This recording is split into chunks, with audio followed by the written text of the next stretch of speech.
Hey guys, welcome back to the channel where it's the best place to learn about Canadian finance. Welcome back to 2021 and let's kick off the year with a Canadian real estate video. Now in this video I'm going to be talking about two parts. One is my top 5 lessons that I learned looking back in terms of real estate, and second part is instead of updating what happened previously in the real estate market, instead I'm going to look ahead and based on different resources and information what we might be expecting moving into 2021 for each major cities in Canada. Alright, without further ado, let's jump into today's topic.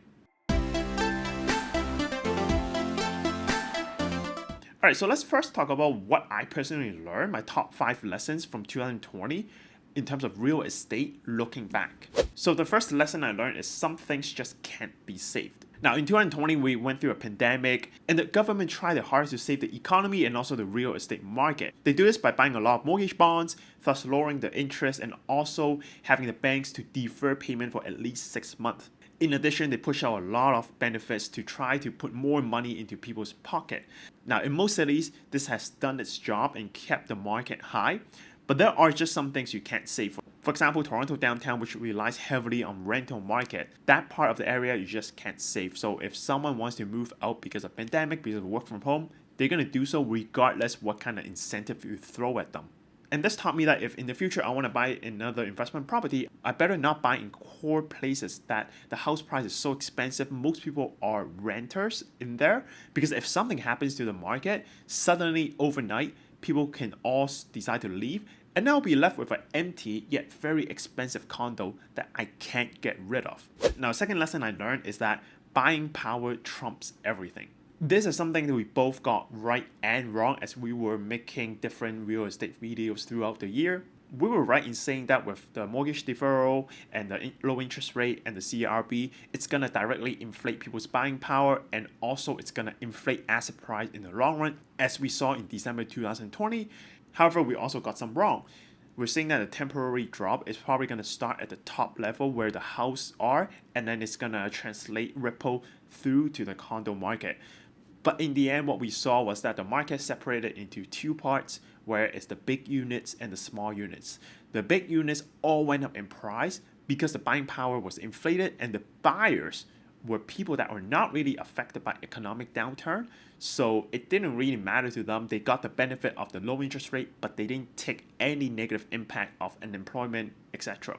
So that part of the market basically ignored economy. It's the smaller units, especially the rental properties, that have really taken a hit. So in the future, if we were to look at data and information, we would place anything that affects buying power as a priority above other factors. Now the third lesson is cash flow and liquidity is key. In 2020, we saw a lot of unemployment going on or reduced work hours. Even though there's a mortgage deferral for 6 months, I still have a lot of clients that were financially stressed out by the event. I've also had a lot of private message from subscribers who are investors who have stretched themselves to the max and held multiple rental properties. And because the liquidity is locked up in the real estate and also their cash flow was already negative to start with, any impact on the rent or renters moving out really put them in a very, very stressful position. Now, for us personally, we had the opposite effect. We actually changed property at the end of 2019 and that helped us free up a lot of cash and liquidity. So it allowed us to move fast and make quick decisions on good real estate deals and take advantage of the market crash in March. And this is something I put extra emphasis with my clients when I went through numbers with them. You need to check your cash flow all the time and leave liquidity for yourself via HELOC, line of credit, emergency funds, or other liquid investments. As we saw in 2020, if you buy things with no wiggle room, you can be in for a very bad time. Now the fourth lesson is to act with clear reasons. So last year I've got hundreds of emails and private messages from subscribers asking whether they should invest in something now or wait or buy or sell a property they have. But when I inquire further about details or their goals and purpose, we realize a lot of them don't have clear reasoning to do something. They're basically just asking because they heard someone say something and they're really scared of missing out. So the big takeaway is it doesn't matter what kind of action you have in mind today. You need to ask yourself what are the clear reasons to do something or not to do something. Now, the last lesson is actually to enjoy the process. Because at the end of the day, everything you're doing here is to build towards your finance and build towards a better future. And no matter how much you research and how much you plan, not everything is going to go exactly your way. But that's also a positive because you're going to learn a lot that you never thought of as you go through the process. Now, some people I talk to is so focused on having everything go perfectly, or they're crunching numbers to the last cent, and it kind of sucked all the fun out of the process and they became extremely stressed. So yeah, at the end you might get a little better return, but compared to the stress you created for yourself, was it really worth it? So no matter what you're going to do this year, make sure you plan, you research, but most importantly, make sure you don't lose sight of what you're trying to get here. You're building towards a better future. You should keep it positive, keep it fun, so you actually enjoy the process and you can learn something from it. Alright, so now we're done with the lesson. Let's move on and look at, for each major city, what we might expect for 2021. Now, to look ahead, there are basically 5 major forces that we need to consider when it comes to housing market. The first one is core demand. So these are the important things like population growth, what's the existing home price already, interest rate, and also funding options, for example, equities and savings that people did since last year. Now, the second driving force will be secondary factors. These are non-direct related things that could impact the market, things such as foreign capital or local investors and flippers. And third driving force will be government policies, things like their tax policies or mortgage policies, affordable housing, etc., that can also impact supply and demand. Second last driving force will be supply, active listing, rental vacancy, short-term and long-term, etc. Now, finally, the last driving force will be market sentiments. So what are people thinking about that specific city? For each city, I'm only going to talk about the first 4 driving forces. I'm not going to talk about the market sentiment, and that's because usually we don't know what the sentiment is until we get there. So to me, there's no point of trying to predict for now. Now, these are going to be a mix of different things I've been seeing online, but one website that especially did well to capture everything and make it digestible would be a website called Mortgage Sandbox, which I will link for each city's article below. So if you want to read in detail, you can do so. Alright, so let's first look at BC, and here we're going to look at Victoria and Vancouver. So starting with Victoria, first let's look at the core demands. We're going to look at population growth. Now, no doubt it's going to be lower in 2020, but this really doesn't really affect Victoria too much because usually it's the Vancouver people who have been living in there for quite some time that's coming in. There's much less new immigrant choosing to come into Victoria. So for home price in March of 2020, Victoria home price versus income, it's already at 58% of income. This is before pandemic. So at 40%, usually that's the benchmark, that's the affordable benchmark. Anything above that, it's unaffordable. But since we're already well past 40% before the pandemic, so people in Victoria are already used to this kind of situation. So what that means is even if the home price is this high, it really doesn't change people's perspective when it comes to buying properties in Victoria. However, for home prices, especially for single house and townhomes, the valuation have gone up in 2020. This has freed up more equity for people available to either borrow against or sell their house to upsize. And with unemployment, Victoria has a pretty low unemployment compared to rest of Canada. So on the income part, not many people is affected. Now for secondary factor, there are policy in place, but higher price and lower rent plus travel restriction is keeping most long-term and short-term buyer out anyway since last year. So unless there is going to be any changes in 2021, this likely is going to stay the same and there is going to be reduced demand for smaller condos. And for the government policies, we used to have different policies like CWS, CRB, mortgage deferral, and tenant evictions in 2020. Now, all of these programs are gone except for the CRB. But as we saw from the unemployment chart, it is on the lower end for Victoria. So what that means is less people are likely to need these benefits. So likely if these programs do phase out, the only people I see can really get affected are probably smaller condo owners. In addition, the government also have an increased tax on foreign owners, and also on October 2020, everyone have to go through the BC Corporate Ownership Registry. So it's much harder to buy condos with corporation and shell company right now. But this is likely going to affect Vancouver a lot more than Victoria because many people that are coming into Victoria is intended to live in there and work from home. Now, lastly, on the supply, pre-sale completion in 2020 is keeping up with last 2 years. So we have a steady supply. But since pre-sale does need a 70% sale to start, we're seeing that in 2020, not as many people are buying pre-sale as we see a much lower start than the previous years. So in terms of pre-sale market, it's very sluggish. So in the future, there can be a gap in the supply due to lower completion because of lower starting right now. So overall, I think it's going to be sluggish and even flat price for studio, 1 bedroom, and also 2 bedroom going into 2021. However, for bigger units like 3 bedroom, townhouse, and houses, we're probably going to see some increase still, but it's going to be much less than last year. Because if Vancouver and Victoria price start to get closer, there might be more buyers that change their sentiment towards Victoria and head back towards Vancouver because the price are very similar anyway. And if that happens, we might see a sudden drop in demand and price in Victoria. So that's something we need to keep in mind of. Now next, let's talk about my hometown, Vancouver. So for core demand, population growth wise, like we said, there's lower population growth and likely it's going to extend to 2021 due to restrictions.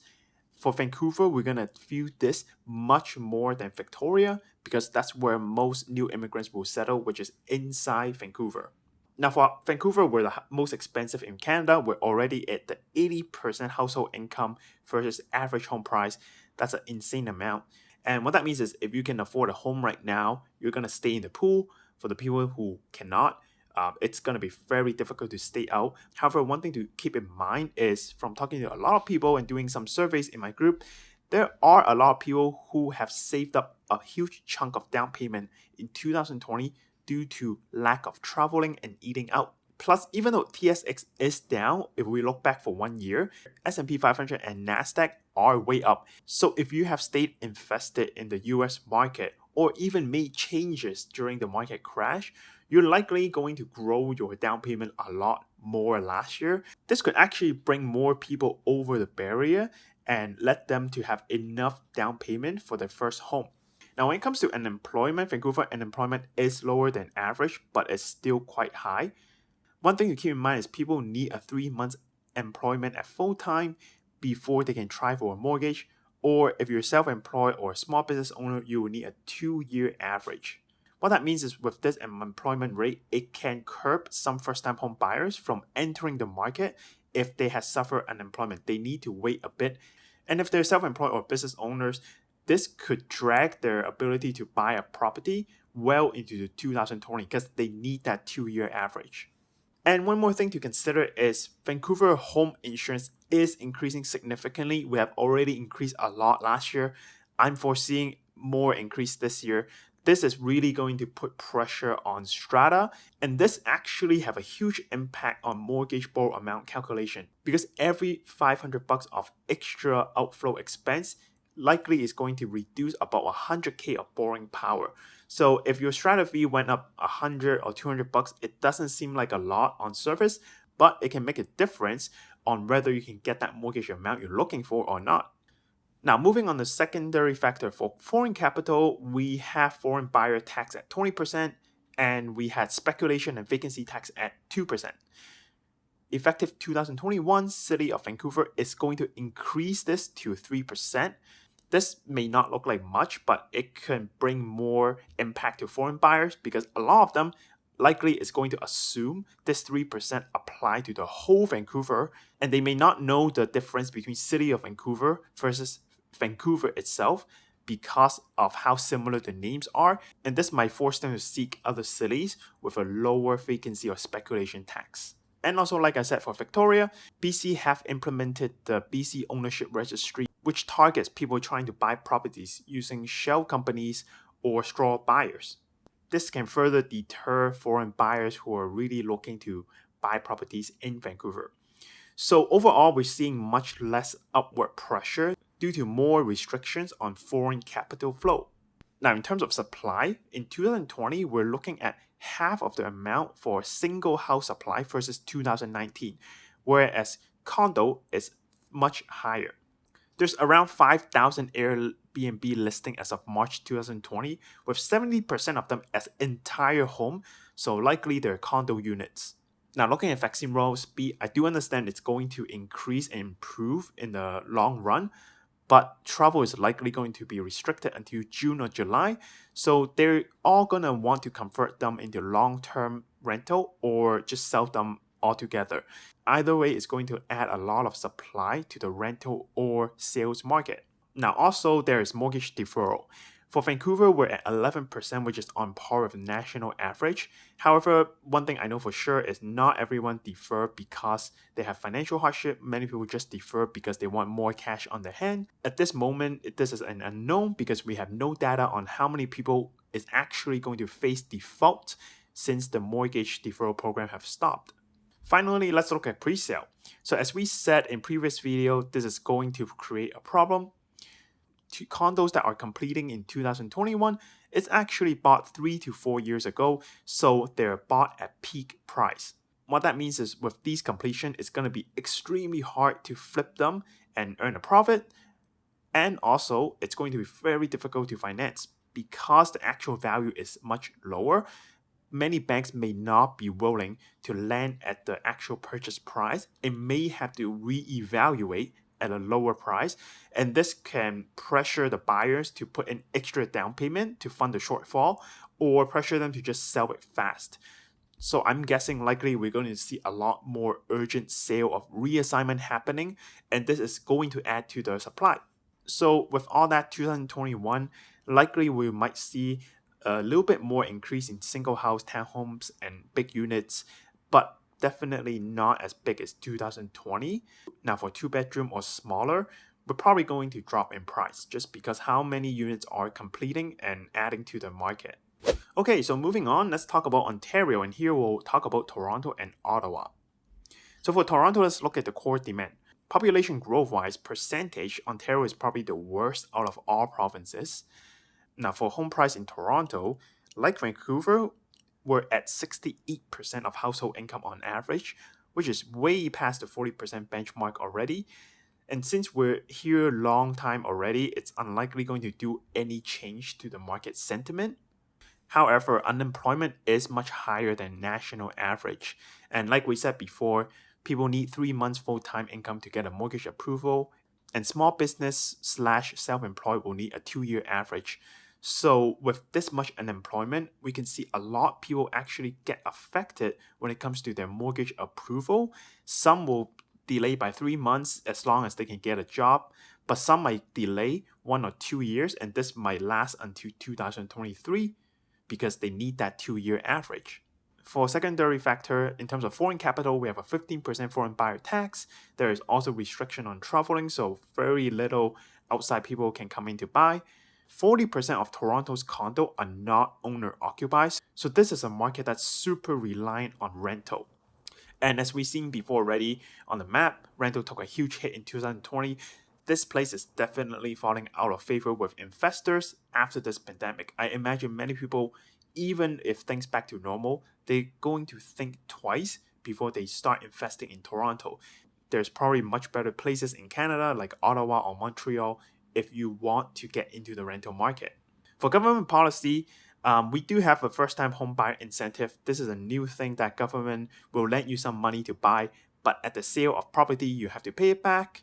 It sounds nice, but in reality, only less than 1% of the purchase in Toronto have used this program. It's pretty much useless because the cap is at market value of $505,000. So anything more expensive than that, you can't get into this program. Now in 2021, we're seeing that the program is going to expand for Victoria, Vancouver, and Toronto to $720,000. But unlikely this is going to help much with the housing market because the program seems to be very unpopular. Now for property tax, it's interesting to see that Toronto Council in December have voted to increase 8% for property tax over 6 years. Now if you divide it by 6, this is very little impact at this moment, but the city have commented that it needs to increase property tax by 47% in order to make up the $1.5 billion of shortfall. Now, even though for now the 8% increase over 6 years doesn't really impact the market, it could be a significant factor if the city keep increasing, because one, people will start paying attention to the cost, and second, it's going to affect mortgage approval amount. So lastly, let's look at supply. As we see, housing market like Vancouver have halved for single house compared to last year, but condo have tripled. In Toronto, we have over 23,000 Airbnb units, with 64% of them being entire homes, so likely they're condos. This is going to add a huge amount to the market if it hasn't already, because we'll unlikely go back into business until July. So all these people are going to look to convert to long-term rental if they haven't already, or just try to sell it outright. And also, mortgage deferral is slightly higher at 12%, but again, it's not enough data to really see how many people will get affected. However, if we look at pre-sale, we can see that for 2020, the number of projects starting have kept up with last year, so we know they have sold pretty well in the early 2020.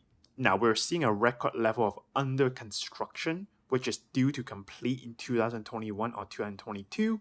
And similar to Vancouver, they are bought at peak market price. So it's going to be very hard to finance, and it's definitely going to add a lot more supply to the market. This is likely going to bring condo price further down, especially smaller units.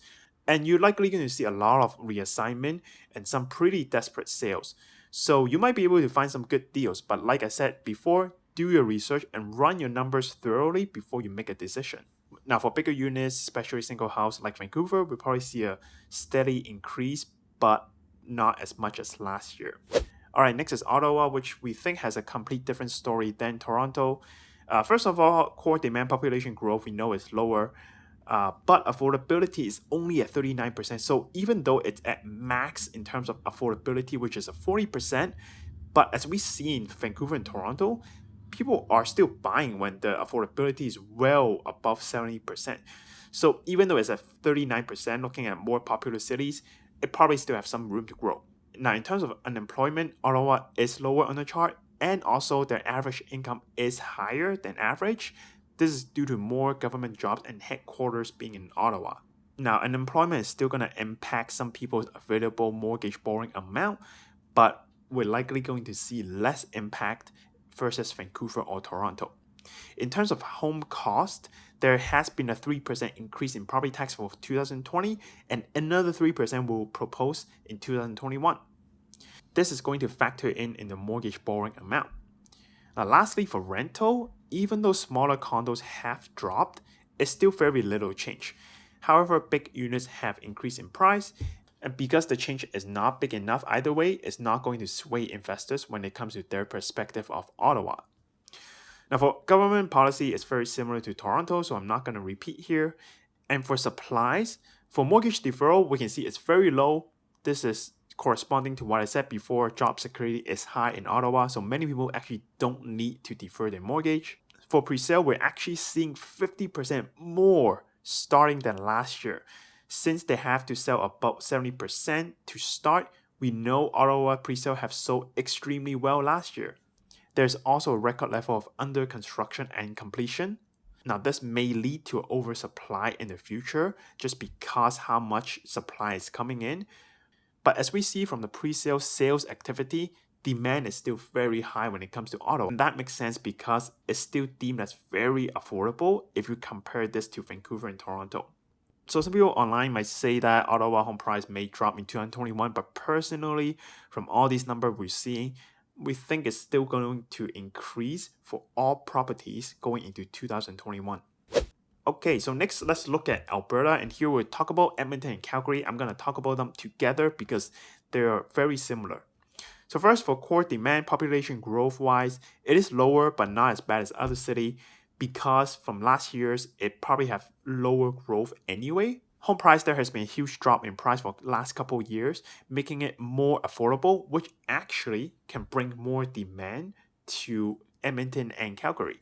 Unemployment-wise, 35% of Albertans still experience COVID-related disruption to employment as of September 2020, and this makes sense because oil price is still extremely low, and a rebound is very unlikely, especially if there's no travel until July. So employment is going to stay low as long as oil prices don't rebound. This is why if we look at these two cities, they're top of the chart when it comes to unemployment. Now for secondary, like we said, low oil price, which lead to low foreign capital flowing in. For this province, you probably don't even need government restrictions because foreign money just don't want to come in anyway. And for rental, it has stayed around the same level. Government policy, there's really none going on at this moment, with the exception that ending of a lot of the benefit programs may add a lot of financial stress to people in Alberta compared to other provinces, as we will see why in the supply side. So when it comes to supply, the existing inventory is adding up even though sales have been going all right. There is going to be a lot of room for bargain in condo market. So if you're looking for a condo in Alberta, now is probably a very good time. Now, mortgage deferral is very, very high. Okay. And we said before, like other city, we're not sure how much people are actually affected when it comes to mortgage deferral. But for Alberta, it's very likely most of these deferral are happening because people actually need these deferral. So with the program ending, in the next 6 months, we're probably going to see a lot of defaults happening in Alberta. Now, there are many people who went through private lenders. These are likely going to get their loans recalled when their terms are up because private lenders are probably feeling not very confident to keep lending their money out given the pandemic and the low economic activity in Alberta. So as of August 2020, 21% of Edmonton mortgage holders and 18% of mortgage holders in Calgary were still unable to make payments. And this is why I'm saying for the benefit program, if it ends, it's probably going to put a lot of stress on people in this province. Now, no doubt pre-sale start is very low because with how much price have dropped, people can just buy something that's already built. They don't need to wait. But completion and under construction is on par with last year's. So we're probably still going to see a lot of inventory coming up. The low start is not going to show its effect until probably 2 years later. So overall, we're going to see house price probably remain the same level, but the sales speed is probably going to slow down considerably. Now, condo is unlikely to increase and may even drop further as completions are coming in. Now, finally, let's talk about Quebec, which will focus on Montreal. For core demand, there's very low population growth, but we don't really see this affect the short-term demand because internal demand seems to have not satisfied yet. As of March 2020, Montreal's ownership cost is at 43% of household income. So we're a little bit over the affordability threshold of 40%, but compared to other popular cities like Vancouver, Toronto, which is well over 70%. So we still have some room to grow, and as I will talk about later why this is especially true for Montreal. Unemployment is on par with average, and it's interesting to see that Quebec City is actually quite a bit lower. Now, ownership cost is not much increase. Property tax is up 2% last year, but 2021 there has been a proposed freeze. However, the city is 500 million deficit, so in the future, some costs will likely go to homeowners. However, all these should do little to deter buyers for 2021. Now, for secondary, unlike other cities, there's no foreign buyer tax. So this is why many foreign buyers are flooding to this market. And this is why I said at 43% household income, we still have a lot of room to grow because of foreign buyers coming in.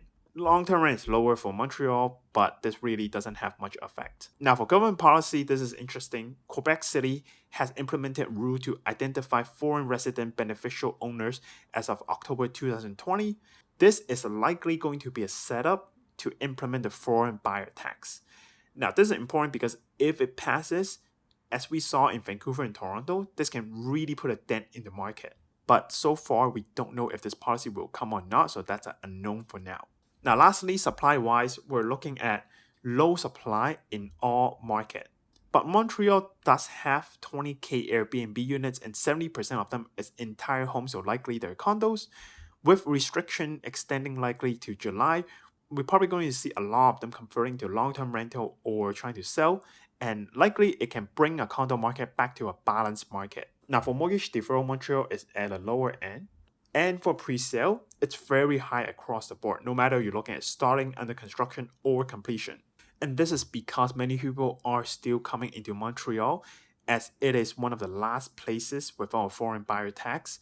And also, if they're looking for a vibrant city, this is probably the second most vibrant after Vancouver, with way more affordable properties. So if someone wants a smaller, busy, condensed city, and they don't want to afford Vancouver, they're probably going to choose Montreal. So for Montreal, this is more interesting. It really depends on the foreign buyer tax. If there's no tax implemented, then 2021, we're probably going to see the whole market go up regardless what kind of property you're looking at. But if there is a tax implemented or announcement of the tax, then you could see single house or small condos take the biggest hit because those are the two favorites of foreign investors, and see a drop in price. Alright, so that's everything I want to share for first video of 2021. Let me know what you think in the comments down below. And if you haven't already, subscribe to our channel and join our private group. Alright, this is Jacky. I hope you found this interesting. Happy New Year, and I'll see you next week. Bye!